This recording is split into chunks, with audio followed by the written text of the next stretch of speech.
Now, for those of you that watch the live stream, you are probably aware of the fact that I've been struggling quite a bit in the Zerg vs Protoss matchup. It went from being my strongest matchup before the recent multiplayer changes to being by far my weakest one right now. And let me try and explain to you why that is.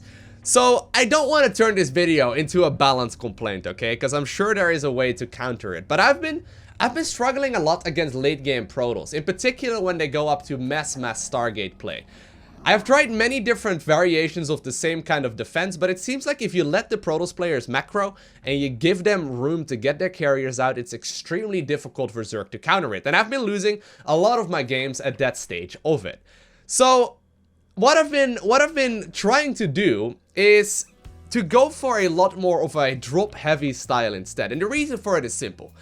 I was looking at VODs as well as replays of some of the best players in the world, some of the best Zerg players that is, and I noticed that, you know, from all of the games that I've seen, the ones where they do indeed get to that late game Protoss versus Zerg style, where Protoss just sort of, you know, has the reins in the game and they manage to make whatever army they want, Zerg just sort of seems to lose. I mean, once again, I don't want to make it a balance complaint, right? But Zerg just sort of seems to lose, and while I'm sure there is a way to counter it, I noticed that pretty much all of the Zerg players at the highest level are playing very aggressive, and the vast majority of the games end roughly around the 10 or so minute mark. And actually, in many cases, that went in favor of the Zerg player. So, I've tried to figure out what style it is they are going for, and as you may have already noticed by the title of this video, I've been incorporating Zerg drops a lot more.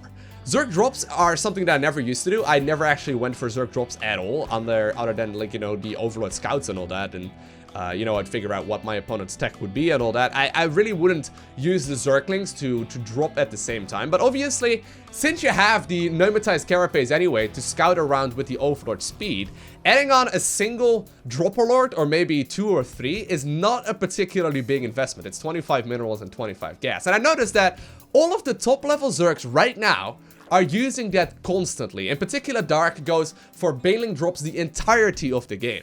Now, I've been trying to execute it as well. What you're watching today is the Zerg vs Protoss that I played last night. I've been trying to go for this style as well. And while it's been very difficult, as it's something that I'm not used to at all, I have been having an absolute blast. And my win rate is finally starting to look reasonable once again. It's actually been going up quite a little bit. Because the one thing I noticed is that if you go for a couple of Zerglings in your opponent's main base, the Protoss just doesn't have a whole lot of army. Usually Protoss has just barely enough to defend their front door. So as you can see right now, he's getting that Zealot in this gateway, and he's going to be able to have the Mothership Core here with the Photon Overcharges, and his front door is going to be very, very safe. But since Protoss usually doesn't really scout, besides the, you know, the third base and all that, and besides the early game Adept, they are just usually in the dark for quite a little while, and they've got only really the front door as a defense, while investing all of their resources in whatever tech he wants to go for. Now, in many instances, Protoss will right now go for the Stargate play. Obviously, they don't have to. You have a lot of other, you know, late game Protoss styles as well, and 2 basal links and all that are very, very powerful. But I noticed that all of the top level Zerg players are just simply abusing the amount of defense that the Protoss has, and they're trying to bait the Photon Overcharges at the front. So that's exactly what I'm trying to do here with my first handful of Zerglings. I'm harassing my opponent's pylon here. If I get it, that's a-okay, but really that's what I'm looking for here. I'm trying to waste the energy on the Photon Overcharge because I know that my opponent will only have limited amount of them to begin with. I don't really need to take the risk. Obviously, I can try and break down his front door, but if I can spend some resources here to try and do whatever damage I can by simply attacking him from the inside out, there is a huge, huge chance that I will be able to do far more. And like I said, one of the things I noticed is that Protosses usually don't really have a whole lot. They usually don't have a whole lot. So here's my first drop of the game. I've morphed in 2 Overlords right here. You could probably get away with just a single one, but obviously I kind of want to, you know, go a little bit too far and just simply try and do whatever damage I can. So I decided to go for the double Overlord drop here. And here my Zerglings will be able to enter my opponent's main base. Now get this. Look at the amount of units that he got. Protoss have been making gateways, they've been making a robotics facility, they've got the Twilight Council, he's going for the Dark Shrine. And besides dealing damage here to all of the probes and scouting out exactly what is going on, I right now know what my opponent's plan is. I right now know exactly what it is he is more than likely going for. And I noticed that I'm probably not going to win the game right here, right now, but I still managed to do a significant amount of damage here to his probes. And at the same time, I can drone up once again. He's forced to warp in with Zealots right now, which are not the units that he was planning to go for.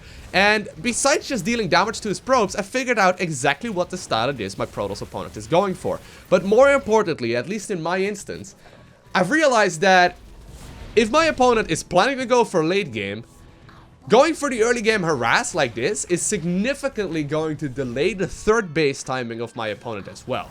Because if he is planning to go for that late game style, there is no way he can actually go for the third base right now, because he just simply doesn't have the army to hold on to it, right?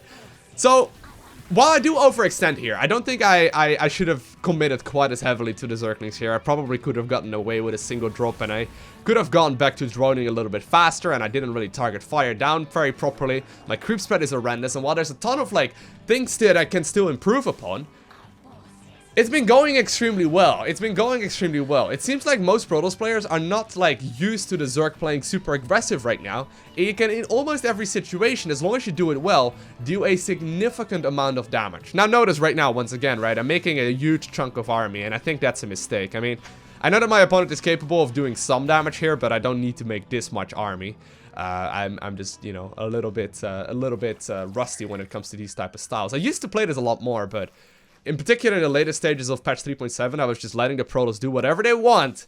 And if they took a third, that's great. I'm just going to take a fourth and a fifth and tech up to late game. And, you know, in the late game, I would win most of the games. As it is right now, I just don't feel comfortable playing the late game.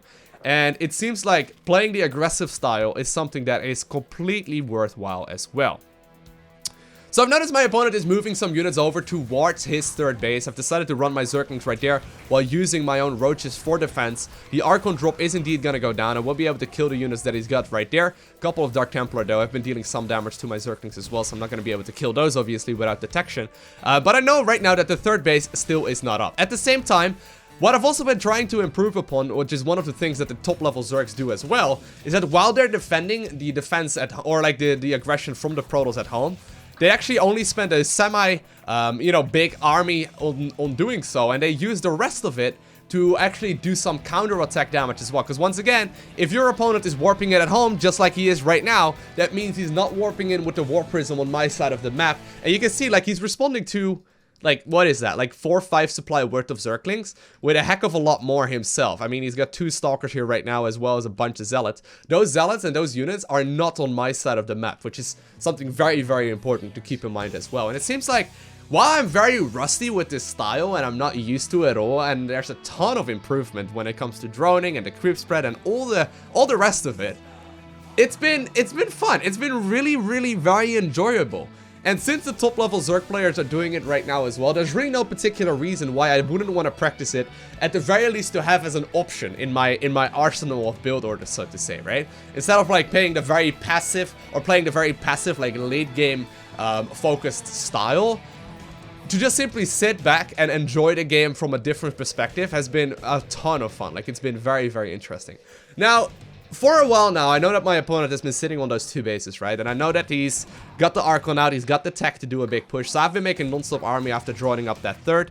Probably wanted to go for a fourth a little bit faster. As you can see, as far as the worker count goes, it's really not too impressive. I don't know, I don't really have all too many workers. I also don't really have, you know, too big of an economy. I really should be looking to get a fourth much faster than I'm doing so. But besides all of the, you know, improvements and the mistakes that I'm making in these games, I've noticed that it seems like the vast majority of the Protoss players are just not used to it.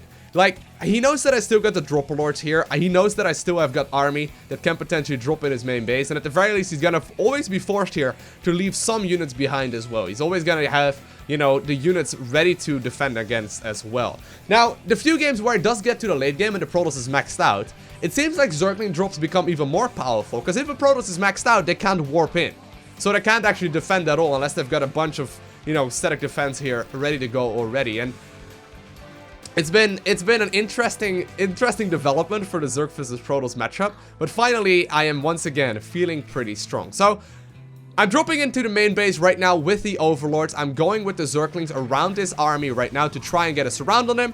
And at the same time, I'm pushing with the rest of my force towards this third base. Once again, not used to this at all. I normally would just sit back, take my fourth, take my fifth, get up the big economy, engage them in the later stages anyway, because I know that I'm going to be able to overpower them. But instead of doing that, I'm sitting back here, reinforcing with more and more units, and just trying to deal whatever damage I can. Now, my opponent does manage to snipe my overseer there. He's also engaging my army right now at the fort base, or my fort base rather, where my army is not currently located. And he's going to try his very best to do some damage to it. I forgot my my Baneling nest right here, or at the very least the upgrade in the Baneling nest. The centrifugal hooks is going to be a little bit on the later end here.